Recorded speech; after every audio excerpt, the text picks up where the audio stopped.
हमारी सोच क्या कहेगी? सोच देखिए क्या हो गया। हिंदुस्तान में रहते हैं, हमें भाईचारा बनकर रहना है, हमें उनके यहाँ जाना है, उनको हमारे यहाँ आना है। वो हमारे ईद पे आ जाते हैं तो क्या हम उनकी होली में न जाएं? वो हमारे रमजान के महीने में टोपी लगाकर हमारे रोजा इफ्तार में आ जाते हैं, हम उनके यहाँ मंदिर में चले गए तो क्या हुआ? ये भाईचारा है, ये भाईचारा, ये हमारी सोच है, ये नेता की सोच है। लेकिन शरीयत क्या कहती है कि उसने अपने दीन को बेच दिया है चंद टुकड़ों में। तो मेरे भाइयों, सोच वो नहीं है जो हम सोच रहे हैं, सोच वो है जो जनाब मोहम्मद रसूलुल्लाह ने बताई है। हमें उस सोच के ऊपर चलना है, वरना दीन अकबरी नाफिज करने वाला अकबर भी सही हो जाएगा, जिसने जोधा भाई से शादी करके कहा था कि हम दीन इलाही नाफिज करेंगे। उसने एक नया दीन की बुनियाद डाली थी। उसने भी तो यही कहा था कि हम हिंदू मुसलमान सबको लेके चलेंगे। इस्लाम हिंदू भाइयों से नफरत करने की इजाजत नहीं देता। यकीनन इस्लाम हिंदू भाइयों से प्यार करने की इजाजत देता है, ईसाइयों से मोहब्बत करने की इजाजत देता है, सिख और जैनियों से मोहब्बत करने की इजाजत देता है। हाँ, हमारा इस्लाम तो ये कहता है, या अय्युहन्नास इन्ना खलकनाकुम मिन ज़करिन व उन्सा। हिंदू मुस्लिम सिख ईसाई इन सब का बाप एक है आदम, और इन सब की माँ एक है हव्वा। तुम सब एक बाप के और एक माँ के बेटे हो। हाँ, हमारा इस्लाम ये कहता है कि तुम सब भाई भाई हो। लेकिन हमारा इस्लाम मस्जिद छोड़कर किसी के मंदिर में जाकर हार और फूल चढ़ाने की इजाजत नहीं देता है। मेरे भाइयों, भाई भाई का मतलब यह है कि वो बीमार हो जाए तो उसकी देख रेख करो, उसको पैसों की जरूरत पड़ जाए तो उसको दो, उसके घर में चूल्हा नहीं जल रहा है तो आप उसकी मदद करो।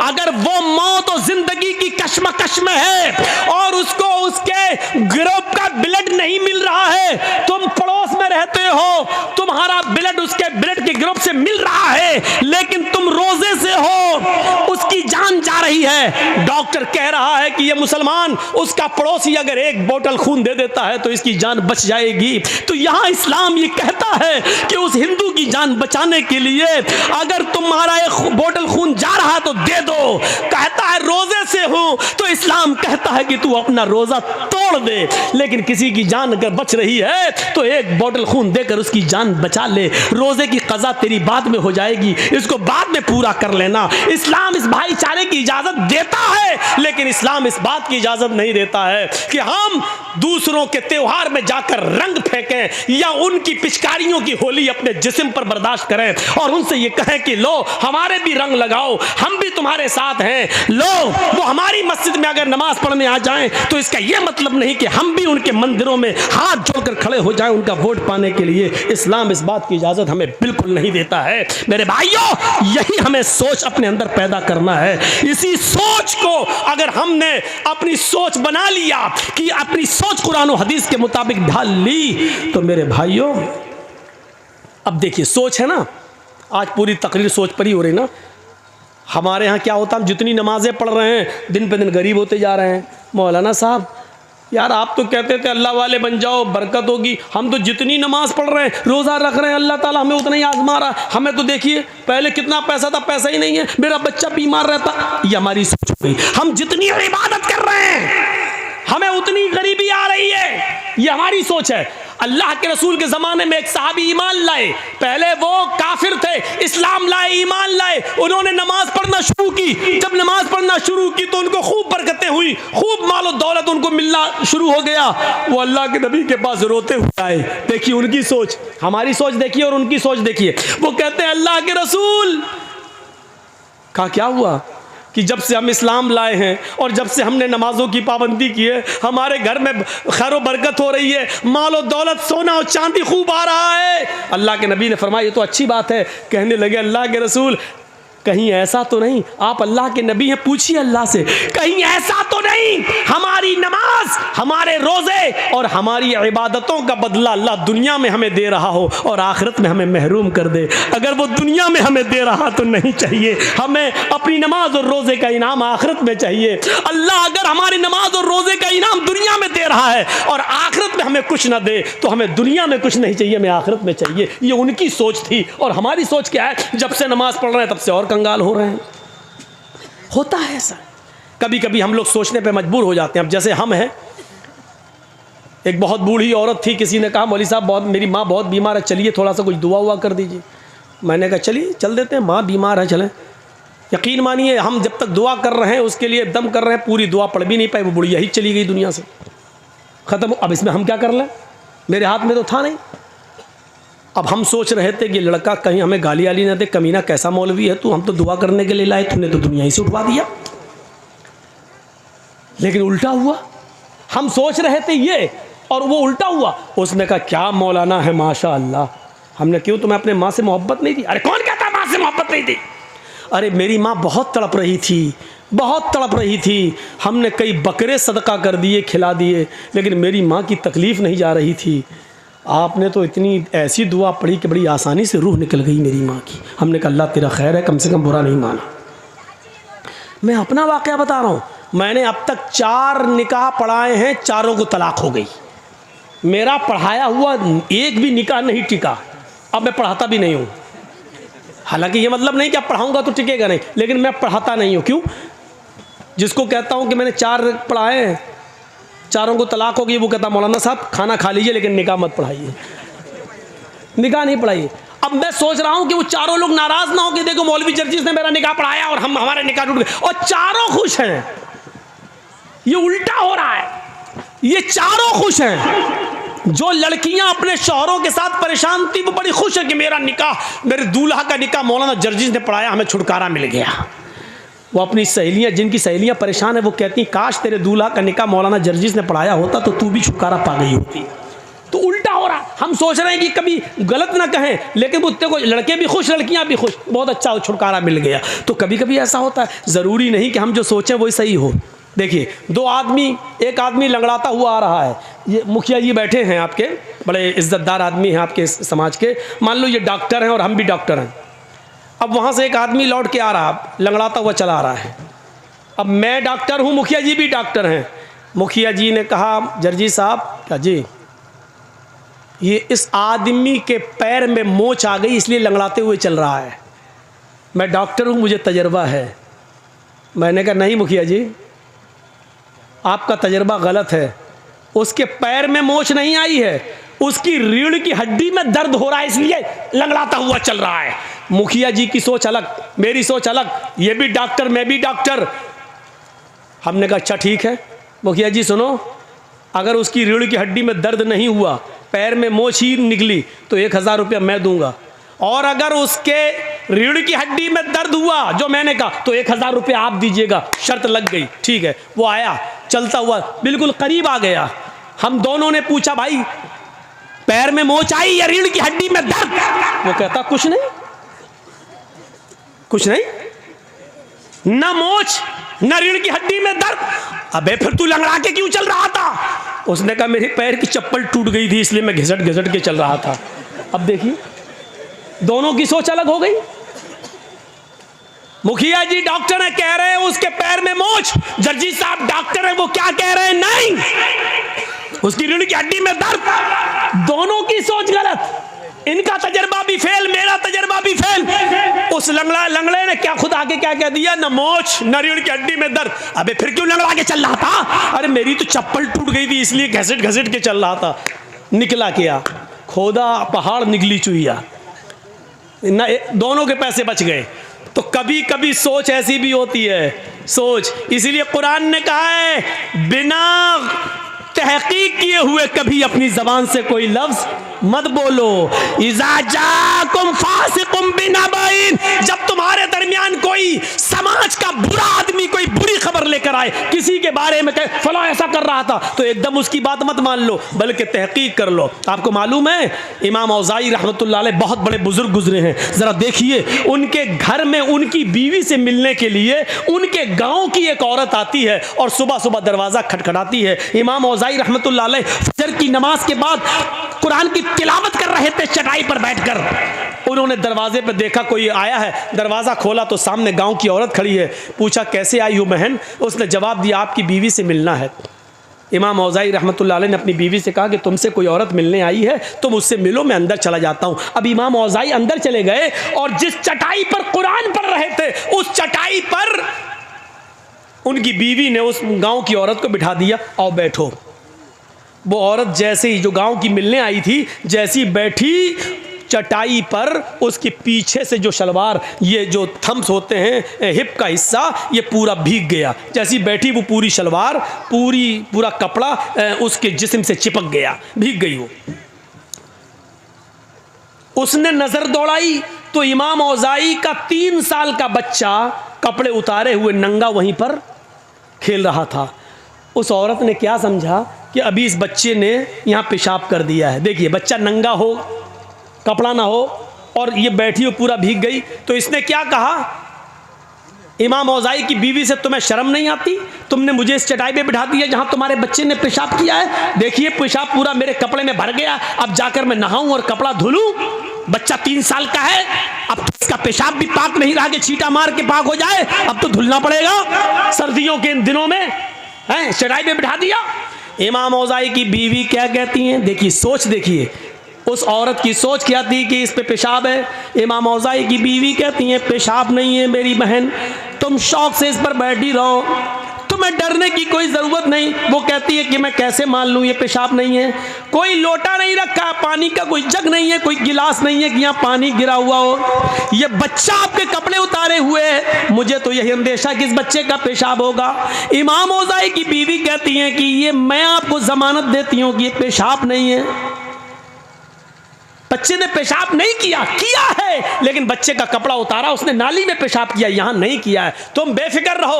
उसने कहा इमाम औज़ाई की बीवी से, ये पेशाब नहीं है और पानी भी नहीं है, तो फिर है क्या? पहले मुझे बताओ, मुझे सेटिस्फाई करो। इमाम औज़ाई की बीवी कहती है, जब तुम मान नहीं रही है तो अब मुझे तुझे बताना पड़ रहा है कि ये क्या है। सुन, जब तू नहीं मान रही है तो सुन।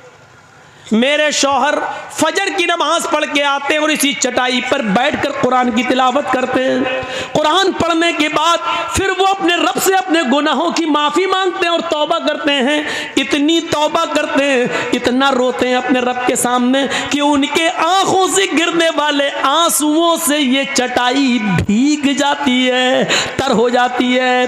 मेरी बहन, तुम जिस चटाई पर बैठी हो और जिस चटाई के से भीग गई हो, ये मेरे बच्चे का पेशाब नहीं है, ये पानी नहीं है, ये मेरे शौहर के आंखों से गिरने वाले आंसू हैं, जो अल्लाह के खौफ से और अल्लाह के डर से रोते हैं, जिस आंसुओं से तुम्हारी शलवार भीग गई है। देखा आपने वो क्या सोच रही थी और वजह क्या निकली है। ज़रूरी नहीं हम किसी के बारे में कुछ सोचें, ज़रूरी नहीं कि हम किसी के बारे में जो सोचें वो सही हो सकता है कि हमारी सोच गलत हो। इसीलिए कुरान कहता है, या अय्युहल्लज़ीना आमनु इज्तनिबू कसीरम मिनज़्ज़न इन्न बअज़-ज़न्नि, ईमान वालों, अय मुसलमानों, कभी अपने मुसलमान भाई के बारे में ज़्यादा बदगुमानियाँ मत रखो। ज़्यादा बदगुमानी नहीं। एक लड़की कानों में लीड लगाकर, मोबाइल हाथ में रखकर सड़क पर चली जा रही है और बातें करती हुई जा रही है, हमारा दिमाग फौरन वहीं पहुंचता है, ये अपने बॉयफ्रेंड से बात कर रही है। अरे वो जल्दी चल रही है, कानों में लीड लगी है, बात करती हुई जा रही है। जरूरी नहीं कि वो अपने बॉयफ्रेंड से बात कर रही है, हो सकता है कि उसकी बहन बीमार हो, उसको डिलीवरी हो रही हो और वो किसी को फोन करके हॉस्पिटल में बुला रही हो, इसलिए वो जल्दी चल रही हो। ये भी हो सकता है कि वो जल्दी किसी से बात करती हुई जा रही है, उसका बाप का एक्सीडेंट हो गया हो और वहां फोन आया हो कि बेटी जल्दी आओ कुछ रुपए लेकर। जरूरी नहीं है कि वो बॉयफ्रेंड से बात कर रही हो। इसीलिए कुरान कहता है किसी के बारे में ज्यादा बदगुमानियां मत पाला करो, किसी के बारे में ज्यादा बदगुमानियां मत रखो, किसी को तो सोच देखिए हमारी सोच क्या है और उसकी सोच क्या है। मेरे भाइयों, सोच को बदलने की कोशिश करो, सोच को बदलो, सोच को। मेरे भाइयों, मौलाना जर्जीस और मुखिया जी की बनती नहीं है। एक मिसाल दे रहा हूं, मौलाना जर्जीस की और मुखिया जी की बनती नहीं है, आपस में नाराजगी है। न ये मुझे देखना चाहते न मैं इनको देखना चाहता हूं। मुखिया जी अपने घर के दरवाजे पे खड़े हैं, छत पे खड़े हैं, जर्जीस साहब जा रहे हैं, नमाज के लिए जा रहे हैं। जर्जीस साहब की नजर मुखिया जी पर पड़ गई। जर्जीस साहब मुंह हिला रहे हैं, होंठ हिल रहे हैं। अब मुखिया जी के दिल में क्या आया, ये कमीना मुझे गाली दे रहा होगा, क्योंकि हमारी बनती नहीं है ना, हम होंठ हिलाते हुए जा रहे हैं। मुखिया जी ने हमारे होंठ हिलते हुए देखे, कमीना में गाली दे रहा, ज़रूर दिल में गाली दे रहा होगा, होंठ हिल रहे हैं। मुखिया जी की ये सोच सही भी हो सकती है, लेकिन ये सोचने का पावर और हक अल्लाह ने नहीं दिया है। हो सकता है जरजीत साहब की मुखिया जी से आंखें लड़ गईं, जरजीत साहब मुखिया जी को गाली न दे रहे हो। ये भी तो हो सकता है कि वो नमाज पढ़ने जा रहे हो और वुजू बना के घर से निकले हो, वो वुजू के बाद की दुआ पढ़ रहे हो। या ये भी तो हो सकता है कि वो सुबहान अल्लाह और अल्हम्दुलिल्लाह कहते हुए जा रहे हो। कुछ भी हो सकता है। इसीलिए कुरान कह रहा है या अय्युहल्लज़ीना आमनु जुतनिबू कसीरम मिनज़्ज़न इन्न बअज़ ईमान वालो, तुम किसी के बारे में ज्यादा बदगुमानियां मत अपने दिलों में पाला करो। बहुत सी बदगुमानियां इंसान को बहुत बड़ा गुनाहगार बना देती हैं। हमें किसी के बारे में बदगुमानी पालने की जरूरत नहीं है। वमन अअरज़ अन ज़िक्री, ये चीज जो हम तुम्हें आपको सुनाने जा रहे हैं, ये ऐसी चीज है मेरे भाइयों जो आपने अब तक नहीं सुनी होगी मेरी जबान से। अब तक इस इलाके में सुनिए इसको, आज मैं अपने अंदाज में आपको सुना रहा हूं और बहुत काम की चीज है। आपको जाना होगा तो चले जाइए, लेकिन इस एराज को और जिक्र की बात को सुनने के बाद आप जा सकते हैं, आप जिसको जहां जाना। लेकिन ये सुन लीजिए, वमन अअरज़ अन ज़िक्री, जिसने हमारी नमाज से एराज किया, हमारे जिक्र से एराज किया, फ़इन्न लहू मईशतन ज़ंका, हम उसकी रोजी को तंग कर देंगे। आज ये शिकायतें हैं कि ए भैया, तुम्हारी वीडियो सेट नहीं हो पा रही अभी तक, तुम ही अकेले पैसा कमा रहे हो यार, हमें तकरीर करते हुए पौन घंटा हो गया, इनका वीडियो सेट नहीं हो पा रही है, इनको बिठा लो। कहां जा रहे हैं? इनसे कहो यहीं पेशाब कर लो। देखिए, हमको सामने से जो आदमी उठता है तो हमको बहुत डिस्टर्ब होता है। मैं अपनी आदत बता दे रहा हूं। एक बार हैदराबाद में तकरीर कर रहा था, सामने से एक आदमी उठा, मैं समझा पेशाब करने जा रहा, आया सीधा माइक पकड़ के क्या बोल रहा है, फिर अंडे टमाटर पत्थर सब चला। वहां जो हुआ तो इसलिए वो जो मेरे दिमाग में बैठ गया वो निकलता नहीं है। जो आदमी बीच सामने से उठता है, मैं समझता हूं ये माइक पकड़ने आ रहा है, यही सोचता हूं। तो या तो सामने बैठा मत करो, और बैठते हो तो उठा मत करो। 80-80 साल के बुढ़े भी उठते हैं। अब बताइए बेचारे, वो चाचा उठ के कहां जाएंगे? अब तो चाची के लायक भी नहीं रह गए, अब वो जाएंगे तो कहां जाएंगे, समझ में नहीं आता। बैठो, सुनो, अल्लाह अल्लाह करो, तकरीर करो। वमन अअरज़ अन ज़िक्री, जो जिक्र से नमाज से मुंह मोड़ेगा, एराज करेगा, हम उसकी रोजी को तंग कर देंगे। अल्लाह ने कहीं नहीं कहा कि हम उसकी रोजी बंद कर देंगे। क्या बेनमाजियों को रोजी नहीं मिलती है? मिलती है, लेकिन अल्लाह कहता हम उसकी रोजी को तंग कर देंगे। तंग करना जानते हो? बहुत रुपया आएगा मेरे पास, लेकिन आने के बाद रुकेगा नहीं मेरे पास। अचानक मेरे पास 1 लाख रुपया आया, 2 दिन में ख़त्म। मौलाना क्या, पैसा तो आता है लेकिन रुकता नहीं है, क्यों? कभी बेटा बीमार, कभी बीवी बीमार, कभी बच्ची बीमार, कभी ये बीमार। इसी को कहते हैं तंग करना। हम तुम्हारी रोजी को तंग कर देंगे। पैसा आएगा लेकिन रुकेगा नहीं, यह है रोजी को तंग करना। अब जा रहे हो झड़फुक्कों के पास। झड़फुक्का समझ रहे हो ना? मौलवी, मौलाना साहब क्या बरकत नहीं हो रही घर में? क्यों नहीं हो रही?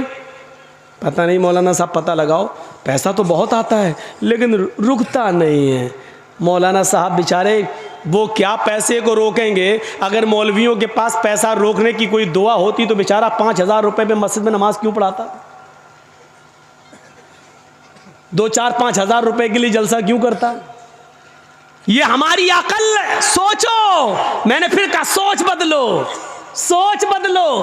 तुम मौलवियों से तावीज ले रहे हो। अरे मौलवी के पास तो खुद बेचारे के पास इनकम नहीं हो रही है। मौलवी खुद बद्दुआ दे रहा, मदरसे के सेक्रेटरी को खुद तो कमाता है 1 लाख रुपया, हमको दे रहा 5,000 रुपया।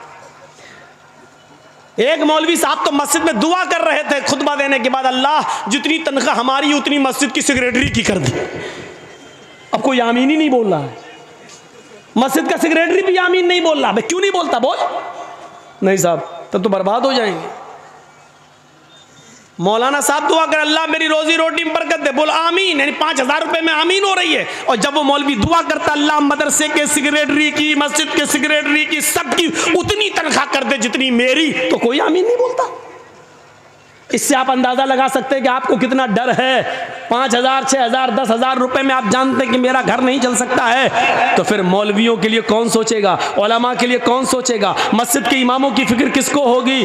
सोचो। आप अपने बच्चों को कॉन्वेंट में पढ़ाते हो, आप अपने बच्चों को इंग्लिश मीडियम में पढ़ाते हो, आपका बच्चा इंटर करने के बाद साइंस साइड से बायो लेने के बाद MBBS को नीट में पास करके वहां चला जाता, वो कमाएगा। लेकिन मदरसे में पढ़ने वाले बच्चों के बारे में कभी आपने तसव्वुर किया है कि ये कितने भी बड़े मौलाना बन जाएं, आलिम बन जाएं, लेकिन इनकी दौड़ मस्जिद और मदरसे से बाहर नहीं जा सकती है? कभी सोचा है आपने इन मदरसे से पढ़ने वाले तलबा के बारे में? मैंने कहा ना, मेरी तकरीर आज पूरी सोच के ऊपर होगी। सोच बदलो। इनके बारे में कौन सोचेगा? कौन? एक MLA, एक MP, एक सरपंच, एक मुखिया अपनी बेटी की शादी बड़े धूमधाम से कर रहा है, लेकिन इसी गांव में एक वो गरीब लड़की भी रहती है जिसके बाप के पास मोटरसाइकिल खरीदने का पैसा नहीं है कि वो देकर अपनी बेटी का हाथ पीला कर सके। इस बेटी के बारे में कौन सोचेगा? किसको फिक्र होनी चाहिए? MLA, MP की बेटी, बारात उसके घर में आती है, 500 और 1000 आदमियों को बेहतरीन खाना खिलाएगा, लेकिन सोचो उस गरीब आदमी की बेटी के घर में अगर 400 और 500 आदमियों की बारात नहीं, सॉरी, बारात का लफ्ज बदनाम मत करो, इसलिए मैं कहता हूं ये 400 और 500 चोर, ये लुटेरे, ये डाकू जिस घर में पहुंच गए हैं, कभी सोचा है कि उस लड़की का बाप इनको कहां से खिलाएगा, क्या कहां से कर्जा लेगा? इन बेटियों के बारे में कौन सोचेगा और इनके माँ बाप के बारे में कौन सोचेगा? इस्लाम ने तो गरीबों के लिए भी रास्ते निकाले थे, आपने रास्ते बंद क्यों किए? सुनना पड़ेगा आज तुम्हें, क्या तुम्हारे बाप को भी सुनना पड़ेगा? जब तक मैं यहाँ हूँ, ये अथॉरिटी, ये पावर मुझे जनाब मोहम्मद रसूलुल्लाह की शरीयत ने दिया है, ये सुनना पड़ेगा तुम्हें। इसलिए सोचो। कुरान ने बार बार कहा फ़अतबिरू या उलिल अब्सार, आए अकल रखने वालों सोचो। कुरान ने बार बार कहा तदब्बरून, क्या तुम गौर व फिक्र नहीं करते? ताक़िलून, क्या तुम अक्ल व शऊर से काम नहीं लेते? कुरान ने बार बार सोचने और फिक्र करने की दावत दी है कि सोचो। वमन आरज़ अन ज़िक्री फ़इन्न लहू मईशतन ज़न्का, जो दुनिया में अल्लाह के जिक्र से एराज़ करेगा, हम उसकी रोजी को तंग कर देंगे। फिर समझो एराज़ किसको कहते हैं? एराज़ हमारी बीवी का, यानी हमारा और हमारी बीवी का, दोनों का बच्चा तो एक ही होता है। बच्चा लेटा है, पैदा हुआ है, 6 महीने का है, 7 महीने का, माँ का दूध पीता है, लेकिन माँ टीवी का सीरियल देख रही है। सोचिएगा, माँ टीवी का सीरियल देख रही है, बहुत अच्छा नाटक आ रहा है, बहुत अच्छा सीरियल आ रहा है, बच्चा भूख से रो रहा है, माँ की जिम्मेदारी है कि अपने रोते हुए बच्चे को उठाए, अपनी पिस्तान से अपना दूध पिलाए, लेकिन माँ जानती है कि बच्चा रो रहा है, लेकिन बच्चे को रोने दे रही है, लेकिन सीरियल का ड्रामा नहीं छोड़ रही है। थोड़ी देर का और है, इसको पूरा हो जाने दो, बच्चे को दूध पिलाऊंगी तो सही से देख नहीं पाऊंगी। इसको कहते हैं कि इस माँ ने बच्चे से एराज किया है, यानी माँ बच्चे को भूल गई है। माँ ने बच्चे को भगा नहीं रही है, बच्चे को फेंक नहीं रही है, बच्चे को मार नहीं रही है, बच्चे से पीठ फेर ली, यानी एराज कर लिया। यानी माँ अपने बच्चे की फिक्र नहीं कर रही है, बल्कि सीरियल की फिक्र कर रही है। इसका मतलब क्या है? एराज कर, इसको कहते हैं एराज। अब आप समझ गए ना एराज किसको कहते हैं?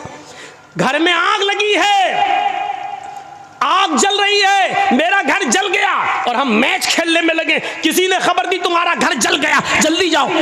अब हमें फिक्र होनी चाहिए कि हम अपना घर बनाएं, दोबारा बनाएं। जितना जल गया कोई बात नहीं, जितना बच जाए जल्दी जाएं, पानी वानी डालकर उसको ठंडा करें। जो जल गया वो तो जल गया, लेकिन जो बचा सकते हैं उसको तो बचाएं। लेकिन हमें घर की फिक्र नहीं है, बल्कि हम मैच खेलने में लगे हैं। इसको कहते हैं कि हमने घर से एराज किया, हमने घर से एराज किया, हमें घर की फिक्र नहीं है। इसको कहते हैं एराज। बच्चे से मुंह फेर लिया, यानी बच्चा रो रहा है लेकिन मां टीवी देखने में लगी है, इसको कहते हैं बच्चे से मुंह फेरना, इसी को एराज कहते हैं। और कुरान ने इसी को कहा है, वमन अरज़ अन ज़िक्री फ़इन्न लहू मईशतन ज़न्का, जो मेरे जिक्र से, मेरी नमाज से एराज करेगा, यानी यानी आजान के वक्त मस्जिद में नहीं आएगा, खेत में लगा हुआ है, खेती कर रहा है, बाजार में लगा हुआ है, मार्केटिंग शॉपिंग कर रहा है, हाँ, चाय पीने में लगा है, होटल में बैठा है, आजान की आवाज सुन रहा है लेकिन मस्जिद की तरफ नहीं जा रहा है, आजान की आवाज सुन रहा है, कैरम बोर्ड खेल रहा है, आजान की आवाज सुन रहा है, लेकिन वो अपने मशगले में अपने काम को नहीं छोड़ रहा है। इसको कहते हैं कि उसने नमाज से एराज किया है। वमन आरज़ान ज़िक्री, दुनिया का कोई मौलवी तुम्हें कोई ताबीज नहीं दे सकता है, तुम्हारे घर में मालो दौलत के दरवाजे नहीं खोल सकता है, तुम्हें घर में खैर और बरकत का कोई ताबीज नहीं दे सकता है। अगर कोई मौलवी देता है तो वो झूठ बोलता है, अगर देता है तो ड्रामा कर रहा है, नौटंकी कर रहा है। अल्लाह ने पहले ही कह दिया जब तू मेरे जिक्र से नमाज से मुंह मोड़ेगा तो हम तेरी रोजी को तंग कर देंगे। अब तू चाहता है कि हमारे घर में खैरो बरकत हो, अगर तू चाहता है जो कमाता है वो पैसा रुके तो नमाज को पाबंदी के साथ अपने वक्त पर पढ़ना शुरू कर दे। जब तू अल्लाह के जिक्र का ख्याल रखेगा, नमाज का ख्याल रखेगा तो तेरी रोजी में तंगी नहीं आएगी, तेरी रोजी में बरकत होगी। ये इलाज बताया है अल्लाह तबारक व तआला ने रोजी में बरकत का। जा रहे हो कठमुल्लों के पास, ये तुम्हें क्या देंगे? जो खुद 5-6 हज़ार रुपए महीने पे बेचारे नमाज पढ़ाने वाले, वो आपसे और ले लेंगे। 100 रुपए दो, हमने तुम्हें तावीज़ दिया है। 51 रुपए दो, 101 रुपया दो, हमने तुम्हें इतना अच्छा, इतनी मेहनत करके तावीज़ बनाया। उनका तो रोजी रोटी इसी पे चली रही है, वो तुम्हारे घर में रोजी और रोटी के दरवाजे क्या खोलेंगे? वमन आरज़ान ज़िक्री। अब सुनिए अल्लाह के जिक्र से एराज़ करने वालों का अंजाम क्या होता है, नमाज को नमाज के वक्त पे न पढ़ने वालों का अंजाम क्या होता है, वो भी सुन लीजिए। सन 1995 की बात है, 1995 की तकरीबन। सुनिएगा गौर से, ये वाक़या हमारे और आपके दिलों को झंझोड़ देगा। ये बात कब की है? सन 1995 की, 1995। 21 साल ये, 5 वो, तकरीबन 26 साल पुराना वाक़या मैं बता रहा हूँ। सुनिए, गाज़ियाबाद से बाई रोड की बात कर रहा हूँ, बाई रोड, जब आप लखनऊ से कटते हुए, बरेली होते हुए, मुरादाबाद होते हुए जब आप गाज़ियाबाद जाएंगे, और गाज़ियाबाद से जो सड़क दिल्ली की तरफ गई है, बीच में एक एरिया है, गांव है, उसका नाम है लोनी। मशहूर जगह है लोनी, मुसलमानों की बस्ती है, काफ़ी मुसलमान उसमें रहते हैं और बहुत अमीर और पैसे वाले लोगों की बस्ती। उस बस्ती में लोनी के अंदर 2 सगे भाइयों की शादी होना थी, दोनों सगे भाइयों की शादी। और जिस गांव में बारात जाना थी वो एक ही गांव है, एक ही गांव में लड़कियां अलग अलग थी लेकिन बारात एक ही गांव में जाना थी। तो शादी से, जैसे कल सुबह बारात जानी है, कल दोपहर में या 4 बजे के बाद, असर के बाद बारात जानी है, तो एक रात यानी उससे एक रात पहले इन दोनों नौजवानों ने सोचा कि इस रात को रंगीन बनाया जाए, खेल तमाशा किया जाए। तो ये दोनों नौजवान दिल्ली से कुछ तवाइफों को लेके आए। अब तवाइफ तो नहीं बताना पड़ेगी, वो तो समझते ही है। तवाइफों को लेके आए और वो तवाइफ गाड़ियों से लाई गई, यानी इस आदमी ने अपनी गाड़ी से बुलवाई, पैसे वाले लोग थे। इशा की नमाज, अजान के बाद, नमाज के बाद दौर चलता है शराब का, दौर चलता है नाच और गाने का। इस लड़के ने अपने यार दोस्तों को बुलाया, दोनों लड़कों ने अपने घर में दावत दी। मिनट मिनट पर चाय बनी, मिनट मिनट पे शराब आ रही है, मिनट मिनट पर दौर चल रहा है और वो तवाइफें नाच रही हैं, डांस कर रही हैं, अपने जिस्म की नुमाइश कर रही हैं, गाना गा रही हैं और देखने वालों की आंखों को ठंडा कर रही हैं अपने जिस्म को दिखा दिखा कर। ये नाच और गाना इतनी देर चलता है, इतनी देर चलता है कि टाइम का पता नहीं चलता। वहाँ फजर की अजान की आवाज़ आने लगती है। इन दोनों लड़कों के घर से लगी हुई मुश्किल से 300-400 कदम की दूरी पर मस्जिद है। उस मस्जिद से मुअज्जिन ने अजान देना शुरू कर दिया, अल्लाहु अकबर, अल्लाहु अकबर।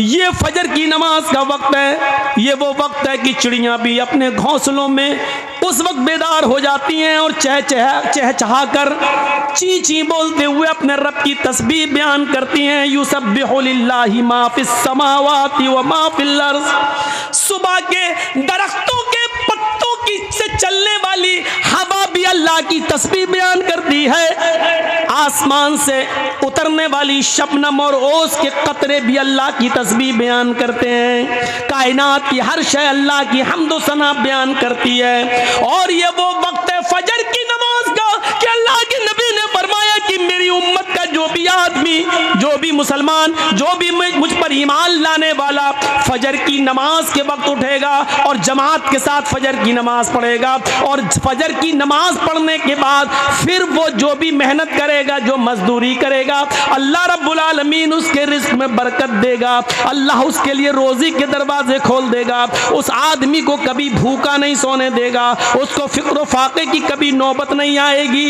ये नबी अकरम का फरमान है। ये तवाइफ जो नाच रही थी, जो डांस कर रही थी, आजान की आवाज सुनती है, आजान की आवाज सुनती है, अल्लाहु अकबर, अल्लाहु अकबर। ये आजान की आवाज उन तवाइफों के कानों में जाती है तो आजान के एहतराम में इन तवाइफों ने गाना बंद कर दिया और नाचना मौकूफ कर दिया, नाचना बंद कर दिया और गाना बंद कर दिया।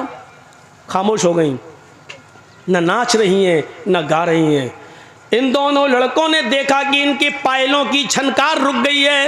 इनके पैर जो अभी जमीन पर थरक रहे थे वो रुक गए हैं। मुंह से सुरीली आवाज में जो गाने की आवाज आ रही थी वो गाने रुक गए हैं। तो इन दोनों नौजवानों ने कहा, क्या हुआ? तवाइफों से, क्यों रुक गई हो, क्या बात है? इन तवाइफों ने जवाब दिया, मस्जिद से आजान की आवाज आ रही है, हम आजान के एहतराम में रुक गए हैं। हम भी मुसलमान हैं, अगरचे नमाज नहीं पढ़ते हैं तो क्या हुआ, लेकिन आजान का एहतराम करते हैं। हम आजान का एहतराम करते हैं। हमारी मजबूरियों ने हमको तवाइफ बना दिया है, नाचने और गाने वाला बना दिया है, वरना हम तवाइफ नहीं थे। हमारा ये मतलब नहीं है कि हम नाचेंगे नहीं, गाएंगे नहीं, लेकिन इतनी देर रुक जाने दीजिए जितनी देर मस्जिद से आज़ान की आवाज़ आ रही है। हमको इतनी देर रुक जाने दीजिए। हमने आज़ान के वक्त कभी गलत काम नहीं किया है, हमने आज़ान के वक्त कभी गलत काम नहीं किया है। आज़ान का एहतराम मैं करती हूँ, मैं अभी नाच नहीं सकती और गा नहीं सकती। इन दोनों नौजवान लड़कों ने जो जुमले कहे वो सुनो क्या थे। इन दोनों नौजवान लड़कों ने जवाब दिया, सुनो सुनो गाने सुनने वालों, सुनो टीवियां देखने वालों, सुनो मोबाइलों में 1 GB और 2 GB मिलती है तो पूरी फिल्मों में और ड्रामे देखने वालों। इन दोनों नौजवानों ने जवाब दिया इन तवाइफों से, अजान तो दिन भर में 5 मरतबा होती है, लेकिन तुम तो रोजाना नहीं आती हो। मुअज्जिन का काम है अजान देना, वो अपना काम कर रहा है, तुम्हारा काम है नाचना और गाना, तुम अपना काम करो। अगर तुम रुक गई तो हम तुम्हें रात भर की मेहनत नहीं देंगे। उन तवाइफों ने सोचा कि मुझे रात भर की मेहनत न मिले तो इससे बेहतर है कि नाच लूं। दिलों का हाल तो अल्लाह जानता है कि मैं अजान का एहतराम कर रही हूँ। वो औरतें, वो तवाइफें फिर नाचने लगी। अजान की आवाज आ रही है, उनका दिल गवारा नहीं कर रहा है नाचना, लेकिन इन दोनों भाइयों ने कहा मुअज्जिन अपना काम करता है, तुम अपना काम करो, अगर नहीं करोगी तो हम तुम्हें मेहनत नहीं देंगे, हम जो सौदा हुआ है वो तुम्हें रकम नहीं देंगे। उन तवाइफों ने दोबारा नाचना और गाना शुरू कर दिया।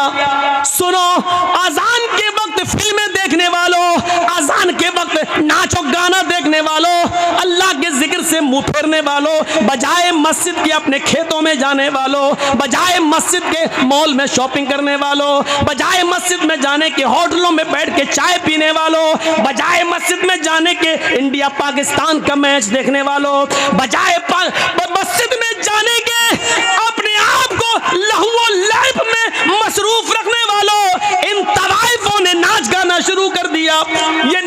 रही हो, ये नाच गाना सुबह 7 बजे तक चलता है। अपने वादे के मुताबिक इन दोनों भाइयों ने इन दोनों भाइयों ने उन तवाइफों को पूरी मजदूरी दी।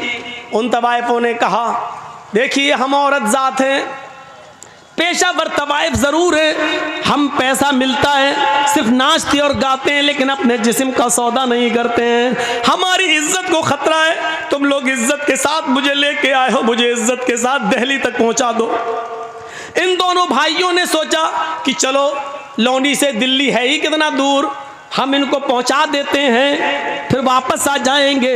2 बजे के बाद तो बारात जाना है, अभी तो जाएगी नहीं, हम इनको छोड़ के वापस आ जाते हैं। दोनों भाई उन तवाइफों को पहुंचाने जा रहे हैं। तवाइफों की गाड़ी आगे चलती है और इन दोनों भाइयों की गाड़ी पीछे चल रही है। तवाइफों की गाड़ी आगे चलती है। तवाइफों का जो ड्राइवर था वो थोड़ा होशियार था, इसलिए उसने बहुत होशियारी के साथ गाड़ी को मोड़ मार कर निकाल लिया, लेकिन सामने से आने वाले ट्रक ने इन दोनों भाइयों की गाड़ी में ऐसी टक्कर मारी कि इन दोनों भाई की गाड़ी कई हिचकोले खाने के बाद काफी दूर गिरती है, एक खेत में गिरती है। आनन फानन लोगों की भीड़ जमा हो जाती है। किसी तरह कार का, गाड़ी का ढक्कन खोला जाता है, उसकी खिड़की खोली जाती है, उसकी विंडो खोली जाती है, लेकिन दोनों भाइयों की लाशें इतनी बिगड़ चुकी हैं, इतनी खराब हो चुकी हैं कि पहचान से बाहर है कि बड़े भाई की लाश कौन सी है और छोटे भाई की लाश कौन सी है।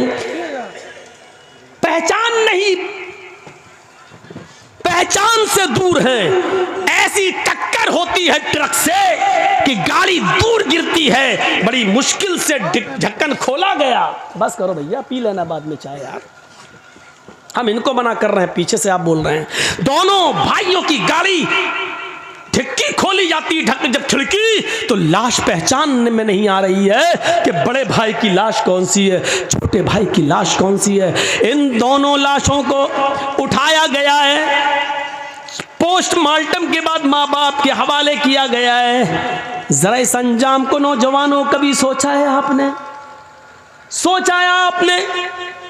2 बजे के बाद इन दोनों की बारात जाना थी, लड़की वाले के गांव में, लड़की के गांव में, लड़कियों के गांव में इन दोनों की बारात जाना थी। जरा सोचिए, फिर हम वहीं आएंगे, सोचिए हम वहीं आएंगे, आपको बार बार वहीं ला रहे हैं, सोचिए। अभी इन दोनों की बारात लड़कियों के गांव में जाना थी, अब बारात नहीं जा रही है, अब इनका जनाजा कब्रिस्तान की तरफ जा रहा है। थोड़ी देर में कहां से कहां तब्दीली आ गई, चेंजिंग देखिए। अभी 2 बजे के बाद, 4 बजे के बाद, मगरिब के बाद इनकी बारात लड़कियों के गांव में जाना चाहिए, लेकिन अब इन दोनों लड़कों को गांव में नहीं बल्कि कब्रिस्तान ले जाया जा रहा है। अभी कुछ देर के बाद इन दोनों लड़कों को लड़की के माँ बाप की तरफ से मिले हुए कपड़े पहनना थे, सेहरा पहनना था, दूल्हा बनना था, इनको नए कपड़े पहनना था, लेकिन थोड़ी देर में अब इनको नए कपड़े नहीं बल्कि नया कफन पहनाया जा रहा है। तसव्वुर कीजिए, फिर कहता हूं सोचिए, अभी इनको कपड़े पहनना थे नए, लड़की के माँ बाप की तरफ से मिले हुए कपड़े पहनना थे, लेकिन अब बाप की तरफ से इनको कफन पहनाया जा रहा है। मेरे भाइयों जरा सोचिए, अभी थोड़ी देर के बाद इनको शादी के मंडप पे बैठना था, वही मौलवी है जो अभी थोड़ी देर के बाद इन दोनों का खुतबा निकाह पढ़ाना था उसको। या अय्युहल्लज़ीना आमनुत्तकुल्लाह हक़्क़ तुक़ातिह या अय्युहन्नासुत्तक़ू रब्बकुम या अय्युहन्नासुत्तक़ू, ये तब दुआएं पढ़ना थी उसको। अभी खुतबा निकाह में ये आयतें उसको पढ़ना थी, लेकिन अब वही मौलवी खुतबा निकाह के बजाय अल्लाहुम्मा ग़फ़िर लिहय्यिना व मय्यतिना व शाहिदिना व गाइबिना व सगीरिना व कबीरिना पढ़ रहा है। आपने सोचा है, आपने कभी गौर किया है, ये है अल्लाह के जिक्र से एराज़ करने का अंजाम। वमन अअरज़ अन ज़िक्री फ़इन्न लहू मईशतन ज़ंका। कितनी खामोशी के साथ सुन रहे हैं अभी आप, ऐसा लग रहा है जैसे सरों पे कौवे बैठे हों। मौलाना साहब बात तो बड़ी अच्छी कर रहे हैं, लेकिन अभी देखिएगा। क्या बेटा अभी अक्ल में नहीं आई तुम्हारे?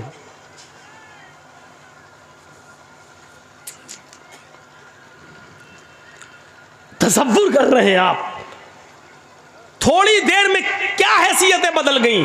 जाना था लड़कियों के घर, बारात लेकर गांव में पहुंचाया जा रहा है कब्रिस्तान। पहनना थे लड़की के माँ बाप की तरफ से मिले हुए कपड़े, पहनाया जा रहा है कफन। मौलवी को पढ़ना था या अय्युहल्लज़ीना आमनु तक़ुल्लाह हक़्क़ तुक़ाती, कुरान की आयतें पढ़ के निकाह पढ़ाना था, लेकिन उसी मौलवी को अब क्या पढ़ना पड़ रहा है? अल्लाहुम्मा ग़फ़िर लिहय्यिना व मय्यतिना व शाहिदिना व गायबिना व सग़ीरिना व कबीरिना। थोड़ी देर में हैसियतें बदल गई। अंजाम सोचो, जिसने उन तवाइफ़ों को अजान के वक्त भी नचवाया हो, इन दोनों नौजवान लड़कों का अंजाम क्या हुआ?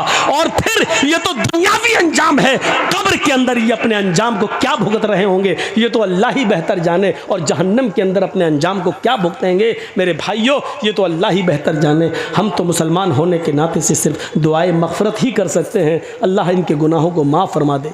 मेरे भाइयों, ये दुआ हर मुसलमान का हक़ है करने का, लेकिन माफ़ करना न करना ये तो अर्श वाला जानता है कि उसको माफ़ करना चाहिए कि नहीं करना चाहिए। ज़रा तसव्वुर करो कि क्या ये आदमी गुनाह की माफ़ी के लायक है जो तवाइफ़ों से ये कह रहा हो कि आज़ान तो 5 वक्त होती है, तुम रोज़ाना थोड़ी आती हो, आज़ान तो फिर भी हो जाएगी, तुम बार बार थोड़ी आओगी, मुअज़्ज़िन अपना काम कर रहा है, तुम अपना काम करो। ज़रा तसव्वुर करो, क्या ऐसा शख्स अल्लाह की अदालत में गुनाह की तौबा के लायक है? क्या अल्लाह ऐसे शख्स को माफ़ कर सकता है? तसव्वुर करिए, हम ये नहीं कह रहे माफ़ करना न करना उसके इख्तियार में है, लेकिन तसव्वुर करो कि गुनाह कितना बड़ा। वमन अअरज़ान ज़िक्री फ़इन्न लहू मईशतन ज़न्का।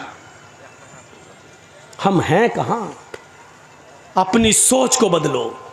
कुरान ने वही कहा, फल तंजुर नफ्स मा क़द्दमत लिग़द। हर इंसान को सोचना चाहिए कि कल क़यामत के दिन के लिए उसने कौन सी तैयारी की है। एहसास देखिए, दुनिया में दौलत कमाने के बहुत से तरीके हैं, आपको मालूम है? आइए मैं आपको बताता हूं। हजरत अब्दुल्ला इब्ने उमर अपने चंद साथियों के साथ सफर पे हैं और एक जंगल से गुजर हो रहा है। देखिए वही चाचा, इन्हीं को चाचा बोल रहा था मैं। अब एक और चाचा उड़ रहे हैं, सुनिए। हजरत अब्दुल्ला इब्ने उमर रजी अल्लाह ताला अन्हु अपने चंद साथियों के साथ गुजर रहे हैं और जंगल से उनका गुजर होता है। जंगल में एक चरवाहे को देखते हैं। यहाँ देखिए आप, एक तरफ लालच और दूसरी तरफ फिक्र आखिरत, इन दोनों चीज़ों को देखिएगा। एक चरवाहा बकरियां चरा रहा है पहाड़ से लगे हुए एक वादी में। हजरत अब्दुल्ला इब्ने उमर और उनके साथियों को जंगल में भूख लगती है, ये दस्तरखान बिछाते हैं और जो खाना ले गए थे उसको लगा देते हैं। जंगल के चरवाहे पर नजर पड़ती है, उसको बुलाते हैं, चरवाहे इधर आओ, आए चरवाहे इधर आओ। वो करीब आता है और कहते हैं कि आओ हमारे साथ, तुम भी खाना खा लो, हम खाना खाने जा रहे हैं, तुम भी भूखे होगे, सुबह से बकरियां चरा रहे हो, आओ तुम भी खाना खा लो। उसने जवाब दिया, उस चरवाहे ने, नहीं नहीं, आप ये खाना खाएं, आप तनावुल फरमाएं, आप नोश करें, हम ये खाना नहीं खा सकते हैं इसलिए कि हम रोज़े से हैं। चरवाहा रोज़े से। अब्दुल्ला इब्ने उमर कहते हैं, चरवाहे, इतनी सख्त गर्मी में और इतना बड़ा दिन होता है, ये बकरियां भी तुम्हारी नहीं है, तुम्हारे मालिक की हैं। इन बकरियों को सुबह से शाम तक तुम इसी जंगल में चराते हो, कोई बकरी खो न जाए उसके पीछे पीछे दौड़ते हो। इतनी चिलचिलाती हुई धूप और इतनी शदीद गर्मी के अंदर भी तुम रोज़े से हो, वो भी नफली रोज़ा। तुम रोज़ा छोड़ क्यों नहीं देते हो? तुम रोज़ा तर्क क्यों नहीं कर देते हो? ये फ़र्ज़ रोज़े तो नहीं है, नफली रोज़े हैं। कहते हैं कि मैं इस रोज़े को कैसे छोड़ दूँ? इसी जंगल में तो मैं रहता हूँ, और बकरियां चराता रहता हूँ। मुझे मस्जिद में कुरान पढ़ने का मौका नहीं मिलता है। जंगल में भी मेरी नज़र बकरियों पर रहती है, इसलिए कि कोई बकरी खो न जाए, इसलिए मैं ज़्यादा नवाफिल नहीं पढ़ पाता हूँ। इसीलिए तो मैं नफली रोज़े रखता हूँ। मैं आखिरत की फ़िक्र में डूबा हुआ रहता हूँ। पता नहीं कि मेरा रब आखिरत में मुझे बख्शेगा या नहीं बख्शेगा, मुझे माफ़ करेगा या नहीं करेगा। मुझे जितनी इबादत करनी चाहिए उतनी इबादत हम नहीं कर पाते हैं, क्योंकि मेरे मालिक का हुक्म है इन बकरियों को चराओ, इसलिए मैं चराने आता हूँ। क्योंकि मालिक के साथ बेवफाई नहीं कर सकता हूँ, मैं जिसका गुलाम हूँ, मुझे उसकी बात मानना पड़ती है। हज़रत अब्दुल्ला इब्न उमर ने कहा अपने साथियों से, इस चरवाहे का इम्तहान लेना चाहिए। बातों से तो बड़ा अल्लाह वाला लगता है, लेकिन अमली मैदान में देखूं, अमली मैदान में अब देखिए, आप लोग कितने तादाद में आए थे जलसा सुनने, तो देखा जाए तो ज़ाहिर में तो बड़े अल्लाह वाले लग रहे हैं ना, दीन से कितनी मोहब्बत है, सुनने आए, जलसा सुनने आए, माशाल्लाह लग रहे हैं। लेकिन अमली मैदान में कितने हैं ये तो आपकी मस्जिद बताएगी। सुबह फजर की नमाज जब अजान होगी तब आपकी मस्जिद ये तय करेगी कि आपने किस नीयत के साथ जलसा सुना है, अमली किरदार कितना है आपके अंदर। तो हज़रत अब्दुल्ला इब्न उमर ने कहा इनका इम्तहान लेता हूँ। ये कह तो ये रहा है बड़ा अल्लाह वाला, रोज़े से हूँ और ये हूँ वो हूँ, और मैं इम्तहान लेता हूँ। वो बकरी चराने में लग गया तो हज़रत अब्दुल्ला इब्न उमर ने फिर उसको बुलाया, इधर आओ। वो आया, कहने लगा क्या बात है भाई, मैं बकरियां चरा रहा हूँ, मैं कह दिया हूँ रोज़े से हूँ, मैं नहीं खाना खाऊंगा। कहा ऐसा है कि मैं एक बकरी तुमसे ख़रीदना चाहता हूँ, एक बकरी तुम मुझे दे दो। बेअनी शातन, ये है अल-मुस्तदरक हाकिम के अल्फाज। एक बकरी तुम मुझे बेच दो, एक बकरी तुम मुझे दे दो। उसने जवाब दिया नहीं हजरत, मैं ये बकरी कैसे बेच दूं, ये बकरियां मेरी नहीं है। मैं पहले कह चुका हूं आपसे कि ये बकरियां मेरी नहीं है, ये बकरी मेरे मालिक की है। अपने मालिक की अमानत में खयानत कैसे कर दूं मैं, ये बकरी मेरी नहीं है। अब्दुल्ला इब्ने उमर ने कहा कि उस अपने मालिक से ये कह देना कि पहाड़ के दामन में बकरियां चरा रहा था, चराते चराते एक बकरी गुम हो गई। अक्सर ऐसा हो ही जाता है, बकरियां चरते चरते कहीं दूर निकल जाती हैं, कहीं खो जाती हैं, या कोई दूसरा आदमी पकड़ के ले जाता है। तुम्हारा मालिक तुमसे कुछ नहीं कहेगा, क्योंकि बकरियों पर तुम्हारी नजर थी, लेकिन चरते चरते कोई बकरी दूर निकल गई और वो गुम हो गई। कह देना एक बकरी भेड़िया खा गया, या कह देना कि एक बकरी को भेड़िया मार के खा गया, तुम एक बकरी मुझे बेच दो, हम उसको ज़िबा करेंगे और वहीं पकाएंगे खाएंगे, और शाम को तुम्हें भी पका हुआ भुना हुआ गोश्त दे देंगे। तुम उस गोश्त से रोज़ा इफ्तार कर लेना, क्योंकि तुम रोज़े से हो। हम शाम को इस बकरी को काट कर ज़िबा करके उसका गोश्त पका कर तुम्हें भी दे देंगे, तुम इससे इफ्तार कर लेना।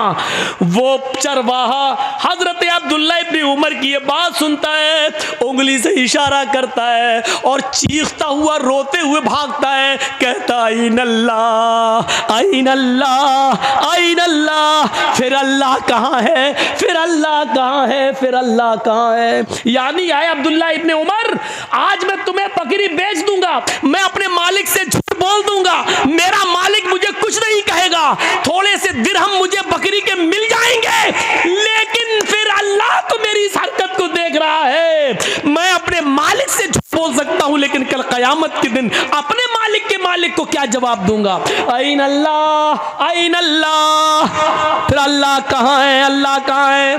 आए नौजवानों, आए इस गांव में जलसा सुनने के लिए आने वालों, तुम्हारे हाथ में शराब की बोतल होती है, उस वक्त तुम्हारे मुंह से ये क्यों नहीं निकलता, मेरा बाप नहीं देख रहा है, मेरी माँ नहीं देख रही है, मेरा बड़ा भाई नहीं देख रहा है, मेरी बीवी नहीं देख रही है, लेकिन अल्लाह तो देख रहा है। अल्लाह कहाँ है, अल्लाह कहाँ है। तुम जुआ खेलते हो, तुम्हारे मुंह से ये आवाज़ क्यों नहीं निकलती, अल्लाह देख रहा है। तुम चोरी करते हो, तुम्हारे मुंह से ये आवाज़ क्यों नहीं आती, आइन अल्लाह आइन अल्लाह। अल्लाह कहाँ है, अल्लाह कहाँ है। आज़ान की आवाज़ आती है, तुम कैरम बोर्ड खेलते रहते हो, तुम मैच देखते रहते हो, तुम्हारे मुंह से उस वक्त ये आवाज़ क्यों नहीं निकलती, आइन अल्लाह कोई देखे ना देखे, लेकिन अल्लाह तो देख रहा है। ये तकवा कहाँ गया है? ये तुम्हारे अंदर की नेकी कहाँ चली गई? ये सोच तुम्हारी कहाँ चली गई? वो चरवाहा भागता है, दूर जाता जा रहा है, कह रहा है आई नल्लाह, आई नल्लाह। फिर अल्लाह कहाँ है? फिर अल्लाह कहाँ है? यानी अल्लाह तो मुझे देख रहा है। आए अब्दुल्ला, मैं यहाँ झूठ बोल सकता हूँ अपने मालिक से, लेकिन कल क़यामत के दिन हमारा झूठ पकड़ा जाएगा, हमें सबके सामने बेनकाब किया जाएगा। हम दुनिया में हम ऐसा नहीं कर सकते, अल्लाह हमारी इस हरकत को देख रहा है। अब्दुल्ला इब्न उमर ने उस चरवाहे को भागते हुए देखा और अपने साथियों से कहने लगे आई नल्लाह, आई नल्लाह, अल्लाह कहाँ है? अल्लाह कहाँ है? देखो इस चरवाहे के अंदर अल्लाह का कितना डर है, इतना खौफ है। वो अपने गांव जाते हैं, अब्दुल्ला इब्न उमर लौटकर अपने घर जाते हैं और दूसरे दिन उस चरवाहे के मालिक के पास जाते हैं और कहते हैं मुझे ये चरवाहा भी चाहिए और जितनी बकरियां तुम्हारी हैं वो सब मुझे चाहिए, कीमत बताओ, कीमत बताओ। मालिक ने कहा इस गुलाम की इतनी कीमत और बकरियों की इतनी कीमत। अब्दुल्ला इब्न उमर ने गुलाम की कीमत भी अदा कर दी और बकरियों की कीमत भी दे दी। गुलाम को ख़रीद लिया और गुलाम के साथ साथ बकरियां भी ख़रीद ली और फिर उस गुलाम को आज़ाद कर दिया। अरे गुलाम, आए फलां के गुलाम, मैंने तुम्हें ख़रीद लिया अपना गुलाम बनाने के लिए नहीं, आज तुम्हें मैं आज़ाद कर रहा हूँ और ये बकरियाँ तुम्हें तोहफे में दे रहा हूँ। अब तुम इन बकरियों के मालिक हो और किसी के गुलाम नहीं हो। आइन अल्लाह, ये कलमा, इस जुमले ने तुम्हें आज गुलामी से नजात दिला दी है। इसी तरह अल्लाह से डरते रहना, इंशाअल्लाह अल्लाह से इसी तरीके से डरते रहोगे तो यही डर क़यामत के दिन जहन्नम से भी तुम्हें आजाद कर देगा, जहन्नम से भी तुम्हें नजात दिला देगा। मेरे भाइयों, कल तक ये सोच थी, कल तक ये फिक्र थी, ये कहां चली गई? आज हमारे अंदर से कहां चली गई? सारे वाक़यात मैं आपको कुरान से सुना रहा हूँ या हदीस से सुना रहा हूँ। मेरे भाइयों, कुरान और हदीस को सुनने की आदत डालिए और उसके मुताबिक अपनी ज़िंदगी को ढालिए, उसके मुताबिक अपनी ज़िंदगी को ढालिए और आदत डालिए अपनी सोच को बदलने की। कभी आपने सोचा है आज भी पैसा लेकर अपना जिस्म बेचने वाली बहुत औरतें तुम्हें मिल जाएंगी, हर शहर में मिल जाएंगी। किशनगंज से लेकर सिलीगुड़ी तक आप चले जाओ, नेट पे तलाश करो, सर्च करो, गूगल पे आप सर्च करो तो हर जगह उनके अड्डे भी तुम्हें मिल जाएंगे। मेरे भाइयों, जरा तसव्वुर करो, वो लड़कियां, वो औरतें पैसा लेती हैं और जिस्म बेचती हैं। सोची तो है?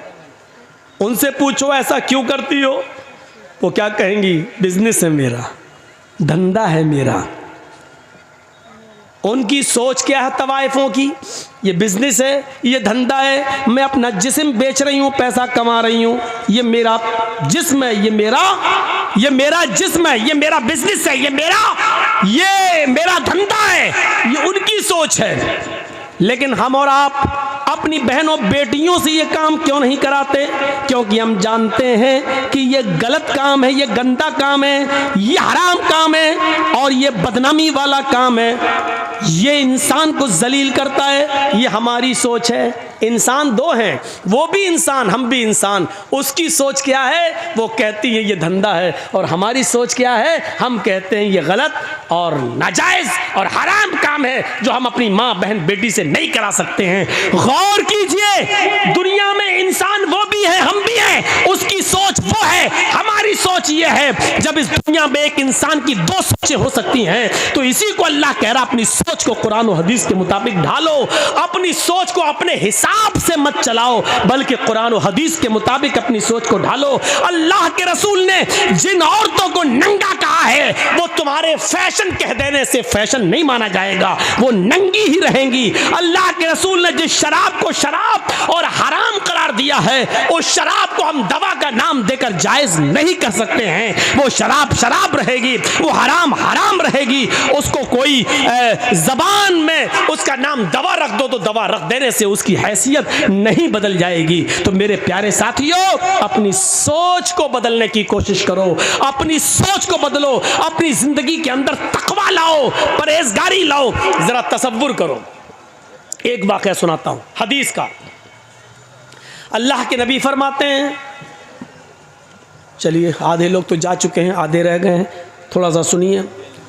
सुनिए, एक और चीज़ हम आपको सुनाने जा रहे हैं, बहुत ज़बरदस्त चीज़ है। अल्लाह के नबी फरमाते हैं कि एक ऐसा ज़माना भी तुम अपनी आँखों से देखोगे। अब सोच देखिए, एक ऐसा ज़माना आएगा कि तुम अपनी आँखों से देखोगे, युस्बिहुर रजुलु मुमिनन व युमसी काफिरन व युमसी मुमिनन युस्बिहु काफिरन यबीउ दीनहु बिइरज़िम मिनद दुनिया। बहुत ज़बरदस्त हदीस है। इस हदीस को जिसने भी सुन लिया, अपनी सोच को बदल लो, इंशाअल्लाह कामयाब। सुनिए क्या है, तुम देखोगे लोगों को क़यामत से पहले एक ऐसा ज़माना आएगा कि तुम देखोगे कि एक मुसलमान युस्बिहुर रजुलु मोमिनन, सुबह जब वो उठेगा तो वो मोमिन होगा, युमसी काफिरन, शाम होते होते काफिर हो जाएगा। लीजिए, कौन आदमी, सुबह उठोगे मोमिन पाओगे उसको, और शाम होने से पहले पहले वो काफिर हो जाएगा। शाम को उसको देखोगे वो मोमिन होगा, लेकिन सुबह उठते उठते देखोगे कि वो काफिर हो जाएगा। दोनों बातें कह दी। सुबह तुम देखोगे एक इंसान को कि वो मोमिन होगा, लेकिन शाम होते होते वो काफिर हो जाएगा। शाम को देखोगे किसी को कि वो मोमिन होगा, सुबह उठते उठते वो काफिर हो जाएगा। यबीउ दीनहु बिइरज़िम मिनद दुनिया, वो दुनिया के चंद सिक्कों में अपना ईमान बेच देगा, दुनिया के चंद सिक्कों में अपना ईमान बेच देगा। आओ आज हम तुम्हें एक सैर कराते हैं, आओ एक तफरीह कराते हैं तुम्हें, और तुम्हें तुम्हारा समाज का एक नक्शा दिखाते हैं। ऐसे लोग हमारे समाज में मौजूद हैं। कौन है? सुबह उठते हैं मोमिन होंगे। आप देखोगे चुनाव का दौर है, इलेक्शन का दौर है, एक आदमी को तुम देखोगे कि सुबह उठेगा, फजर की नमाज भी पढ़ेगा। अब मिसाल सुनो, हदीस तो पढ़ दी, अब इसको की तशरीह देखिए। सुबह वो फजर की नमाज भी पढ़ेगा, फजर की नमाज के बाद वो कुरान की तिलावत भी करेगा, कुरान की तिलावत करने के बाद वो लोगों की खिदमत भी करेगा, फजर के बाद मेहनत तो मजदूरी भी करेगा। लेकिन इलेक्शन में खड़ा है, वो जानता है कि मेरी बस्ती में कुछ हिंदू लोग या सिख लोग या ईसाई लोग भी रहते हैं, मुझे इनका वोट भी चाहिए, मुझे इनका वोट भी हासिल करना है। अब वो उनका वोट लेने के लिए सुबह उठेगा, मस्जिद में गया होगा, ज़ोहर में वो मस्जिद में गया होगा, उसने नमाज पढ़ी होगी, कुरान पढ़ा होगा, सब कुछ पढ़ा होगा, गरीबों की मदद भी की होगी। लेकिन शाम होने से पहले पहले हिंदुओं का वोट पाने के लिए वो किसी मंदिर में चला जाएगा। वहां जाने के बाद वो किसी पंडित के हाथ से अपने सर पर, अपने माथे पर टीका भी लगवा लेगा, और मूर्ति के ऊपर हार और माला भी चढ़ा देगा। सिर्फ गैर मुस्लिमों का वोट पाने के लिए वो माथे पे टीका भी लगवा लेगा और मूर्ति पर हार और फूल भी चढ़ा देगा। इसी को अल्लाह के नबी कह रहे हैं, शाम होने से पहले पहले वो काफिर हो जाएगा। शाम को आप देखोगे कि वो मोमिन होगा, लेकिन सुबह किसी मंदिर में, किसी गिरजा में जाकर वो किसी के फूल और हार और माला डालकर हाथ जोड़कर खड़ा होगा और अपने माथे पर टीका भी लगवा लेगा। सुबह होते होते काफिर हो जाएगा। सुबह मोमिन होगा, शाम को काफिर, शाम को मोमिन होगा, सुबह काफिर। और ऐसा क्यों करेगा? यबीउ दीनहु बिइरज़िम मिनद दुनिया, वो अपने दीन को दुनिया के चंद सिक्कों में बेच देगा। दुनिया के चंद नोट पाने के लिए, दुनिया के चंद सिक्के हासिल करने के लिए, दुनिया की चंद रुपयों को कमाने के लिए वो अपने दीन की सौदेबाजी करेगा, अपना दीन बेच देगा। ईमानदारी के साथ बताओ, हमारे समाज और सोसाइटी के अंदर ये दौर चल रहा है कि नहीं चल रहा है? लोग अपना दीन बेच रहे हैं कि नहीं बेच रहे हैं?